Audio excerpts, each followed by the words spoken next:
Welcome, one and all, to The Late Show. I'm your host, Stephen Colbert.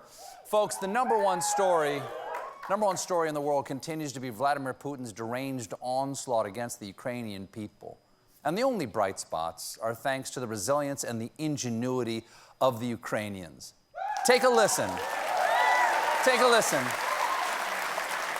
to how Ukrainian soldiers are scaring Russian forces with drones. What they would do, they would take a commercial drone with a camera and camouflage it to look like something out of the worst Terminator movie. That's incredible. They can pick a worst Terminator movie? It's three-way tie, I think. Three-way tie. Not the original or the sequel. Absolutely not. He continued. Then they'd fly that drone around the place where the Russian soldiers are. So what would you do if you're a Russian soldier and you see something that belongs to Skynet? You run. Where do you run? You run to your mama. Because you don't have your mama, you run to your base. And that way, they lead us to their bases. No camouflage works against that. And then our artillery just, shoots at the base. That's impressive. That's really impressive. Very impressive. That's using the old Noodlepugel up there. Here in the United States, our most innovative drone tactic is getting gorgeous aerial views of your cousin's barn wedding. Oh, look, the mason jar candles spell out Todd and Ashley. Fire the artillery. Turns out Russian troops are also sabotaging themselves. Back in February, Russia occupied Chernobyl. And now we're learning that those soldiers stole dangerously radioactive items from the nuclear plant to keep as souvenirs. Well, of course, you can't go to Chernobyl and not check out the gift shop. Oh, look, hon, they have a T-shirt that says, "I had a nuclear blast at Chernobyl." Ooh, it's got 5 armholes. The sanctions are really starting to be felt over in Russia because this week, Russia defaulted on its foreign debt. Now, I'm sure you're saying, Steve, how bad is this for Russia's cash flow? Is this like they lost their wallet or they invested all their money in Morbius?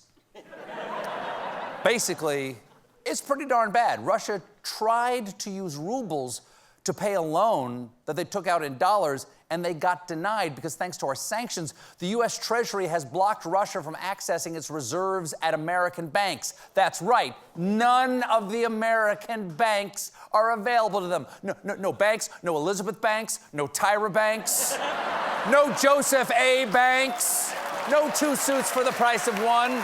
It's a great deal, it's high quality. Get a blazer, get a blue blazer. How big of a deal is this? Well, keep in mind, Russia's last default on its foreign debt was in February of 1918. We actually have Lenin's letter to the European financiers. Russia will be unable to fulfill its debt obligations because our currency is potato.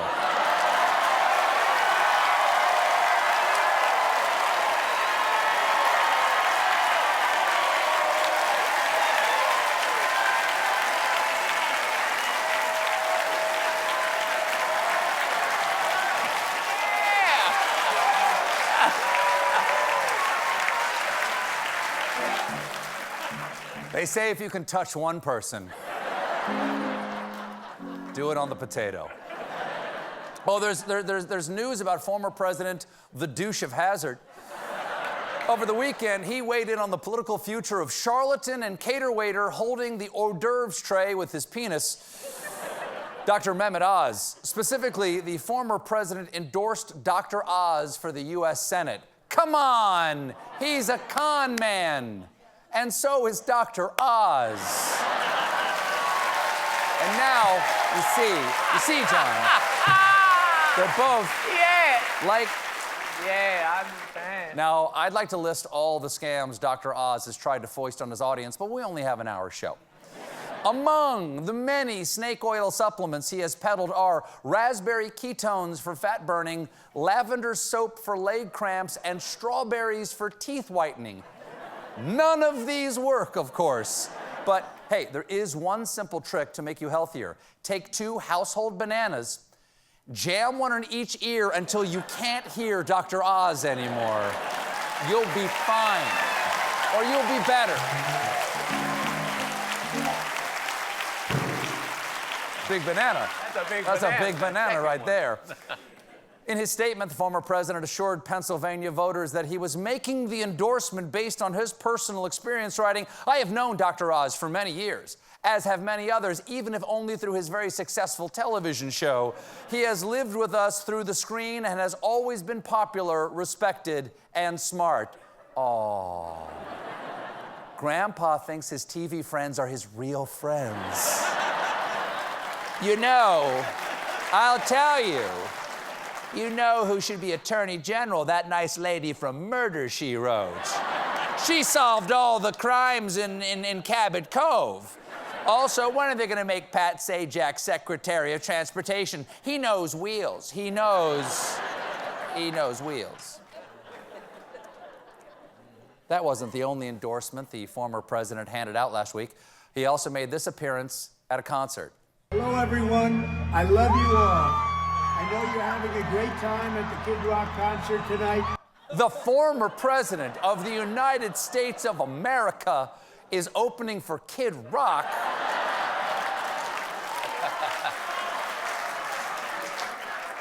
On a Wednesday.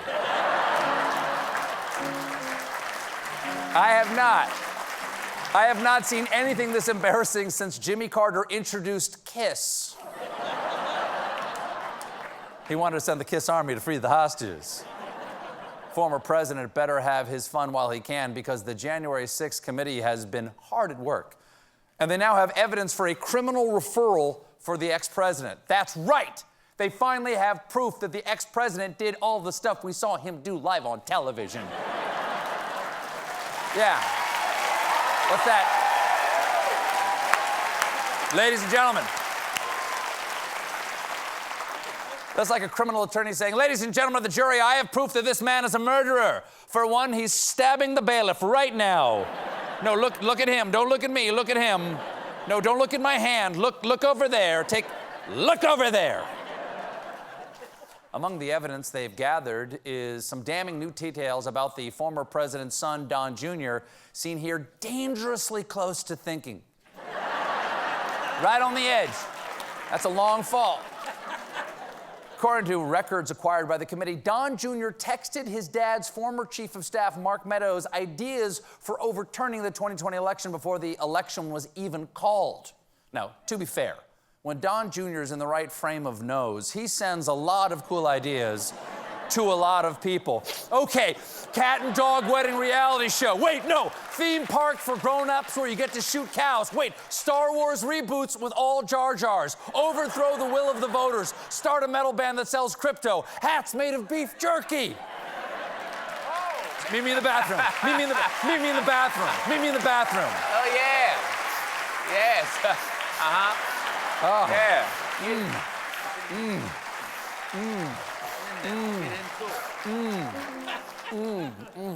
My teeth are soft. So, what did these texts say? Well, on November 5th, Don Jr. texted Meadows suggesting that the campaign file lawsuits, demand recounts, and have Republican state legislatures put forward slates of fake electors, adding, "It's very simple. We have multiple paths. We control them all." Listen, if you're going to text your plans to overthrow an election, at least disguise it with emojis. I've got an idea. Ballot box, trash can, American flag, poop emoji, pumpkin, crown, father, hug. Junior was so...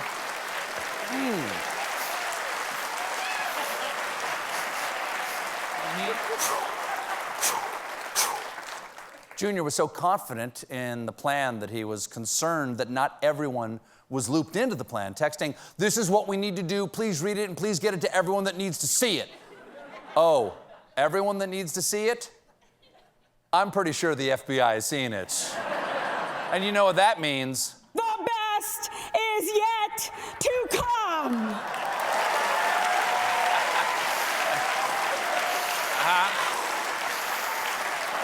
We got a great show for you tonight.